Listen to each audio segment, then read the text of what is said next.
Excited for another edition of our Billions educational series. Today, we're going to tackle intelligent manufacturing with one of the globe's leading minds. Dr. Lane Mears from Clemson University has come on today. Dr. Mears, thank you so much. It's my pleasure to be here. I'm very excited to talk about this. Well, first, Tesla. Have you seen the recent market value? What are Yeah, your I, feelings there? I love Tesla. I love the way Elon Musk thinks, the way that all good advancement needs to be thought of as no constraints, no boundaries.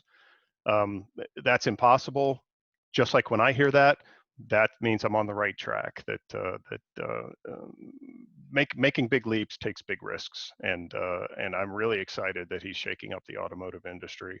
The automotive industry is been the same way for 100 years, and now we're starting to say, wave the smart manufacturing flag and say, oh well, we're getting smarter. We're able to connect our machines together and have them talk to one another.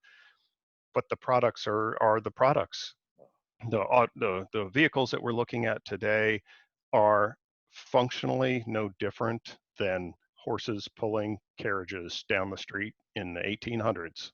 Well, Dr. Mears, let me cut you off because that's what leads me to my question about their market value. Because if they can dominate the market for licensing driverless technology over the next 20 to 30 years, we're talking about just such an immense amount of cash flow on 15 to 12 million units of US, and then you're talking about China and obviously It's global. It's a global lever, they're and I not love it. auto company. They are a technology platform that in a few years will be offering it at what, 5, 10, 15, 20,000 per unit.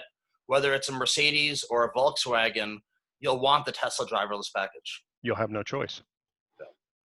Yeah, the technology and moving the technology forward like that is the thing that makes the difference. That's where the valuation comes from, and the fact that Elon and his team have just not worried about the litigation and not worried about some of the constraints and the governmental regulations and that type of thing to be able just to get out and put this out into the market.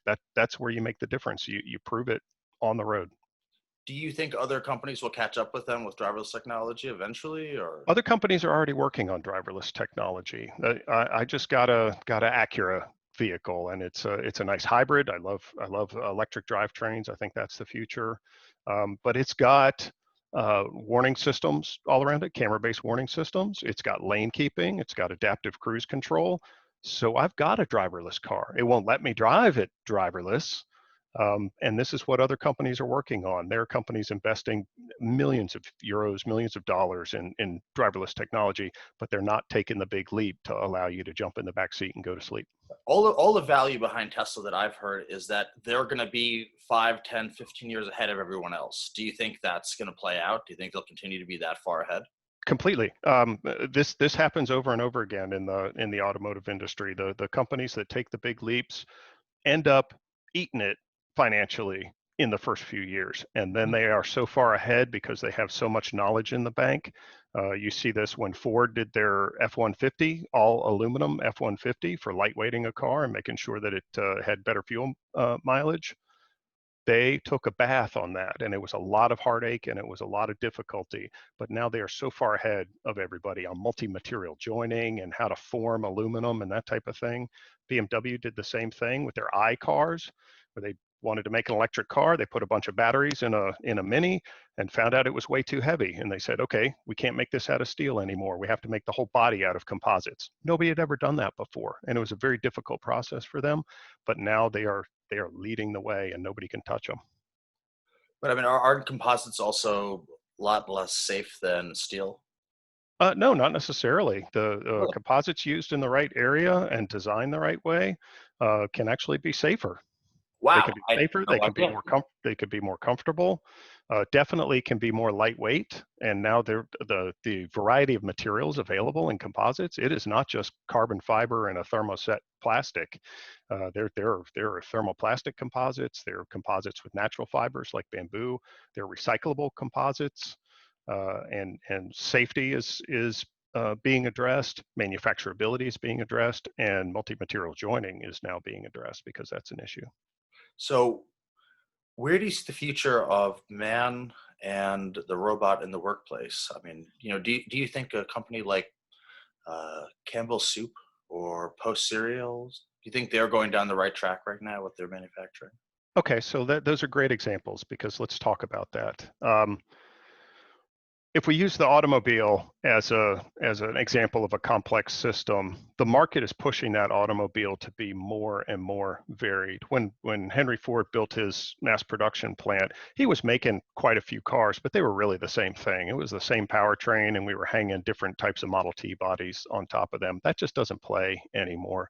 The BMW factory that is near Clemson University, which is the only BMW factory in the U.S., they can make over 2 million different cars, different car variants with all the options that can be placed on there. And how do you do that? It's very different than making a can of soup. And it's very different than making a box of cereal because there you've got automated systems that do that very well. In the assembly hall, where you have to be making thousands of decisions on every vehicle, uh, we're not there yet. We're not there where you have a sea of robots in the assembly hall like you do in the body shop welding bodies together or like you do in the paint shop painting cars.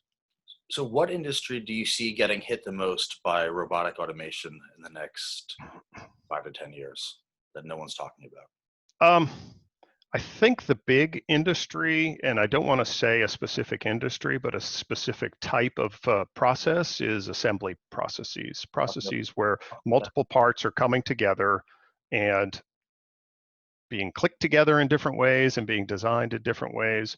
If we try and do that with robots today, it doesn't make sense. We've got like feeding wires through components and snapping things together with fingers, these soft kind of compliant systems. Robots don't handle those well, though there are a number of people that are working on that.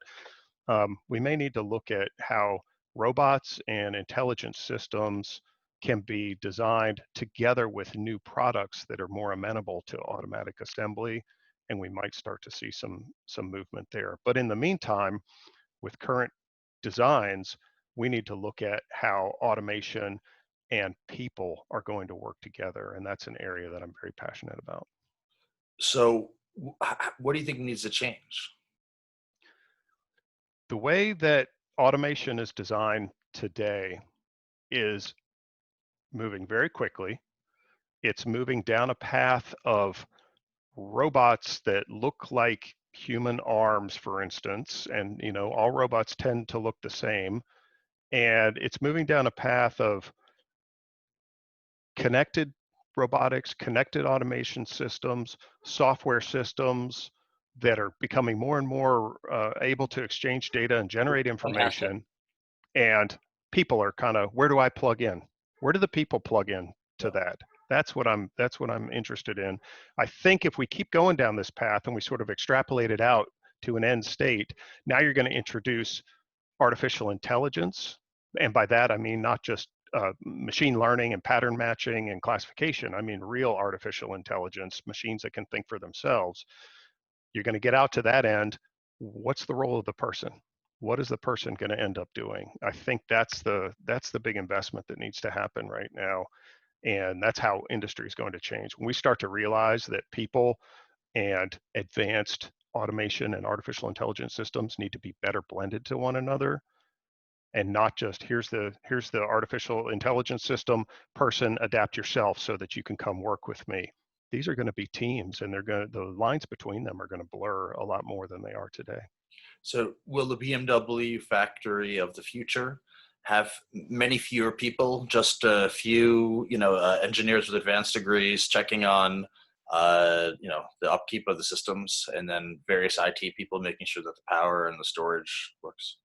Well, I won't comment on specific manufacturers, but I would just say, yeah, the factory of the future, I don't see it as a big sea of robots What is your vision? putting things together. I see people that are doing more than just screwing screws and brackets